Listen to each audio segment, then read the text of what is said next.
নমস্কাৰ বন্ধুবান্ধৱীসকল, মই এটা নতুন ভিডিঅ'লৈ আপোনালোকক পুনৰবাৰ স্বাগতম জনাইছোঁ। ৰংচাৰৰ সম্প্ৰচাৰিত হৈ থকা অদম্য যাত্ৰাৰ ধাৰাবাহিকখনৰ বৰ্তমান মুকলি হৈছে। আপোনালোকে যদি অদম্য যাত্ৰাৰ ধাৰাবাহিকখন চাই ভাল পায় তেনেহ'লে ভিডিঅ'টো এটা লাইক কৰি আমাৰ চেনেলটো ছাবস্ক্ৰাইব কৰি ল'ব। এনেকুৱা ধৰণৰ আপডেটসমূহ পাই থাকিবলৈ।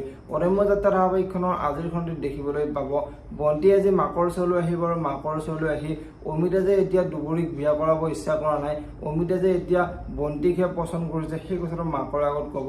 আৰু এতিয়া মাক আচৰিত হৈ পৰিব আৰু মাকে ঘৰখন ভাল হ'লে যে ল'ৰাটো ভাল হ'ব সেইটো ভাবাটো মোৰ মূৰ্খামি আছিলে বুলি বন্তিৰ আগত ক'ব।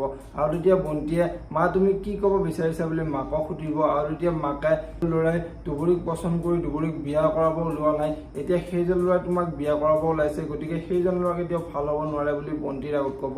এতিয়া বাৰু বন্তিয়ে মাকক কি ক'ব দেখিবলৈ পাব অদম্য যাত্ৰা ধাৰাবাহিকখনৰ আজিৰ খণ্ডটিত। আজিৰ খণ্ডটিত ৰাহুলৰ মাকে দুবৰীৰ মাকলৈ ফোন কৰিব আৰু দুবৰীৰ মাকলৈ ফোন কৰি দুবৰীৰ পিছে বিয়া কেতিয়া হ'ব বুলি দুবৰীৰ মাকক সুধিব। আৰু এতিয়া দুবৰীৰ মাকে 2 মাহৰ ভিতৰতে দুবৰীক বিয়া দি উলিয়াই দিব পাৰিলে মোৰ মনটোৱে শান্তি পাব বুলি ৰাহুলৰ মাকৰ আগত ক'ব। আৰু এতিয়া ৰাহুলৰ মাকে মই দুবৰীৰ বিয়াখন চাবলৈ বহুত ইচ্ছা কৰি আছে বুলি দুবৰীৰ মাকৰ আগত ক'ব। আৰু দুবৰীয়ে এই সকলোবোৰ কথা শুনি থাকিব। এতিয়া বাৰু দুবৰীয়ে মাকক কি ক'ব দেখিবলৈ পাব অদম্য যাত্ৰা ধাৰাবাহিকখনৰ আজিৰ খণ্ডটিত।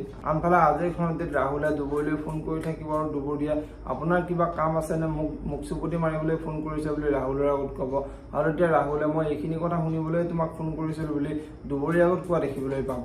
যদিহে আপোনালোকে অদম্য যাত্ৰা ধাৰাবাহিকখন চাই ভাল পায় তেনেহ'লে ভিডিঅ'টোত এটা লাইক কৰি আমাৰ চেনেলটো ছাবস্ক্ৰাইব কৰি ল'ব। এনেকুৱা ধৰণৰ আপডেট মোক পাই থাকিবলৈ ধন্যবাদ।